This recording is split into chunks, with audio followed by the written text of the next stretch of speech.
PBG itu sebagai jaminan apakah bangunan kita sudah layak atau sesuai dengan aturan tata kota dari pemerintah.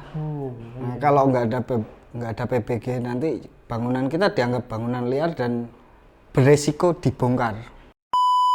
SLF itu bisa dibilang sebagai tiket kita untuk mencari passive income tadi. Kalau tujuannya untuk disewakan, kita harus punya namanya NIB. Tapi kita juga harus punya SLF dulu. Kalau kita nggak punya SLF, NIB itu tidak diterbitkan.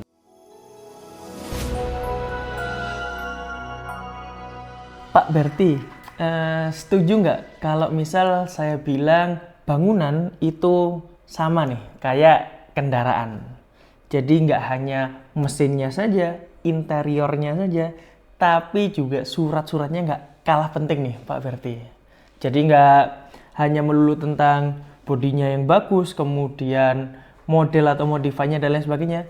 Percuma kalau surat-suratnya bodong. Ya. Gimana menurut Pak Berti nih? Betul sekali Mas Afif, kalau bangunan juga sama seperti kendaraan. Apabila ini tidak ada surat-suratnya, percuma juga. Nah, kalau kendaraan ada BPKB sama STNK, Mas Afif.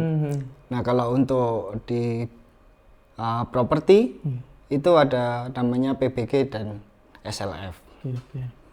Nah, itu dia. Makanya kenapa hari ini kita akan membahas mengapa PBG dan SLF itu wajib ada saat kita ingin investasi properti. Terutama buat kamu nih yang ingin berinvestasi untuk menyewakan properti. Dan apa jadinya kalau misal kedua dokumen tadi tidak ada buat properti kamu. Oke Pak Berti, kita langsung to the point aja nih.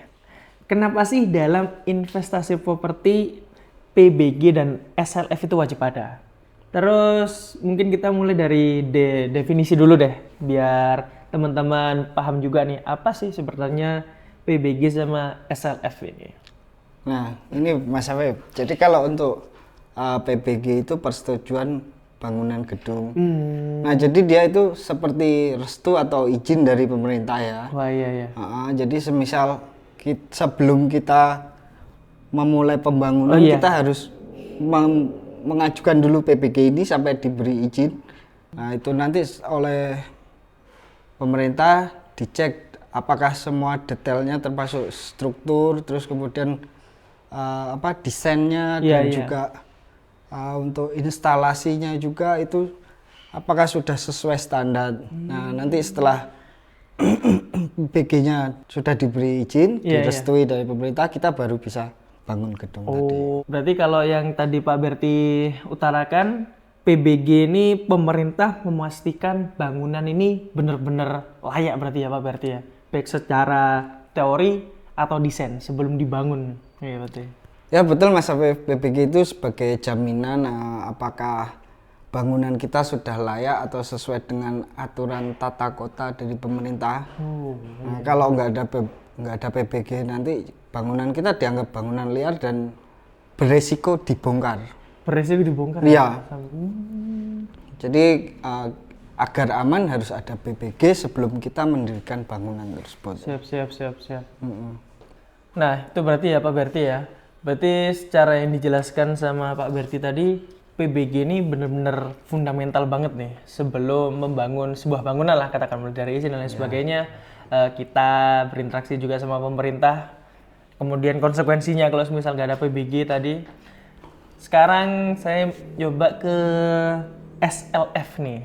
Padahal kan yang di PBG itu menurut saya sudah hampir lengkap semua nih. Berarti fungsinya SLF ini apa kira-kira Pak Berti setelah itu? Oke Mas Afif, kalau untuk PBG itu sebelum kita membangun ya. Iya. Nah kalau SLF itu perizinan setelah kita selesai membangun. Setelah membangunnya ya. Tapi jangan salah juga kalau untuk PBG itu nggak cuma selesai di situ aja. Jadi sampai kita mengajukan SLF pun pemerintah terus mengawasi. Jadi mereka terus melakukan pengecekan apakah pembangunannya sesuai dengan yang diajukan di PBG. Nah, setelah pembangunan selesai, pengecekan secara detail tadi baru bisa SLF tadi dikeluarkan. Oh, begitu ya. Ya. Ya. Nah, berarti kalau semuanya udah lolos pengecekan nih Pak Berti, baru keluar berarti SLF-nya ya. Artinya secara langsung kayak nih bangunan atau villa layak dihuni nih berarti. Nah, betul sekali Mas Afif. Tapi ini juga sering sekali disepelekan oleh pembeli. Jadi mereka cuma melihat dari segi furnitur, terus lokasi aja tanpa mempertimbangkan PBG dan SLF tersebut.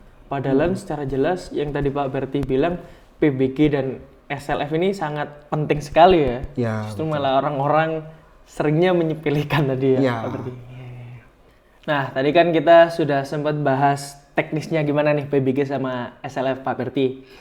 Sekarang saya mau tanya nih, kita buka-bukaan aja deh. Ini kalau semisal buat investor yang orientasinya nih cuan. Nah, ini seberapa ngaruh nih PBG sama SLF ke investasi mereka? Hampir 100% berpengaruh Mas Afif.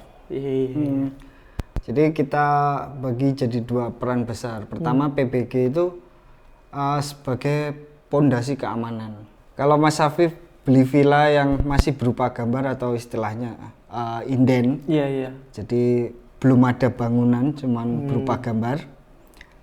Kalau Mas Afif nggak punya PBG-nya itu sangat berisiko sekali, terutama untuk proses KPR-nya Mas Afif. Kalau kita nggak punya PBG-nya, bank nggak akan mencairkan untuk proses KPR-nya tadi. Artinya juga Mas Afif kalau semisal ingin mencairkan atau menjual propertinya itu nanti pasarnya sangat terbatas karena kita harus mencari pembeli cash karena nggak bisa diproses di bank. Jadi itu semacam lebih mempersulit kita kalau semisal membutuhkan dana darurat atau gimana. Terus belum lagi kalau ada resiko pembangunannya dihentikan sama pemerintah Mas Habib, itu tambah pusing lagi. Jadi PBG itu juga sertifikat jaminan keuangan kita nggak akan kacau.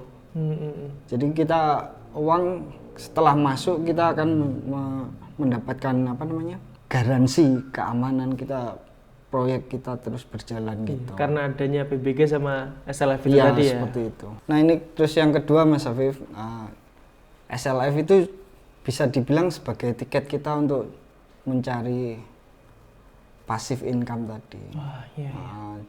Nah jadi kalau tujuannya untuk disewakan, nah misal di Airbnb atau dimanapun juga kita harus punya namanya NIB. Nah, NIB itu kita ajukan ke pemerintah, tapi kita juga harus punya SLF dulu. Kalau kita nggak punya SLF, NIB itu tidak diterbitkan.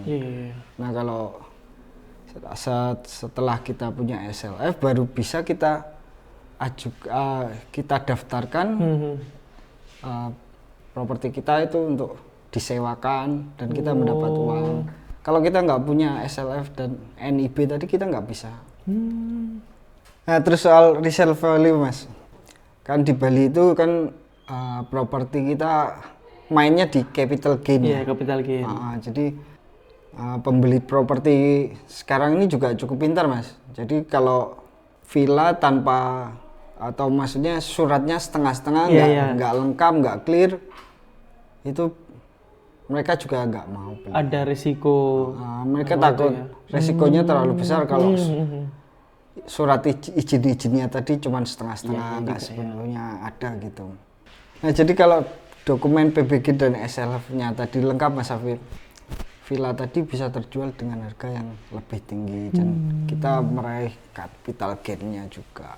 Wah ini berarti sangat menjelaskan sekali nih berarti Pak Berti, seperti yang tadi Pak Berti utarakan termasuk informasi dan lain sebagainya. Intinya nih berarti buat para investor PBG kemudian SLF ini sepertinya bukan cuma soal patuh aturan pemerintah aja nih kayaknya Pak Berti, tapi ada perlindungan buat uang yang kita investasikan ya, seperti yang tadi Pak Berti bilang. Kemudian bisa buat cari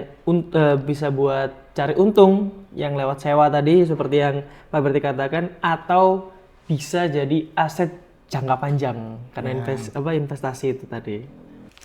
Berarti seperti yang tadi Pak Berti bilang, kita kayaknya wajib banget nih tanya ke developernya untuk akses dan lain sebagainya terkait PBG dan SLF ini mungkin ya Pak Berti ya. Apakah nantinya investasi kita aman nih? Kira-kira mungkin gitu Pak Berti?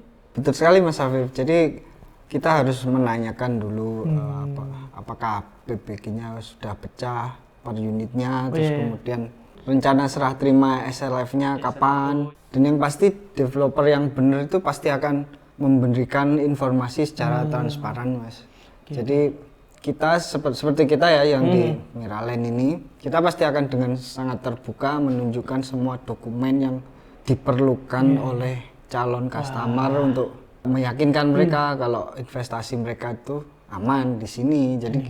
Jadi secara keseluruhan tidak ada yang ditutup-tutupi. Ini berarti berinvestasi apalagi kalau dipegang Miraland ini benar-benar buat investor tidur nyenyak sekali ya tanpa harus mengkhawatirkan dokumen-dokumennya berarti ya Pak Berti ya. Ya betul Mas. Oke, ini Pak Berti terakhir nih, apakah ada pesan nih buat teman-teman yang sedang nyari properti di Bali? Ya oke. Ini Mas Afif. Jadi jangan cuma cinta sama desain yang cantik atau view-nya aja yang bagus atau lokasinya yang dibilang strategis. Tapi pastikan juga nyawanya itu ada. Maksudnya legalitasnya terpenuhi seperti itu. Siap. Nah, itu jadi teman-teman, bagi kalian nih yang sedang cari properti apalagi di Bali, seperti yang sudah Pak Berti bilang, jangan hanya terpesona lewat desain dan pemandangannya ya, tapi ya harus lebih bisa memperhatikan atau memilah apakah memang dokumen-dokumen villa dan bangunan ingin kalian investasikan benar-benar aman. Buat kalian yang mau tanya lebih lanjut bisa langsung hubungi kita melalui kontak di kolom deskripsi atau bisa langsung kunjungi deh miraland.id.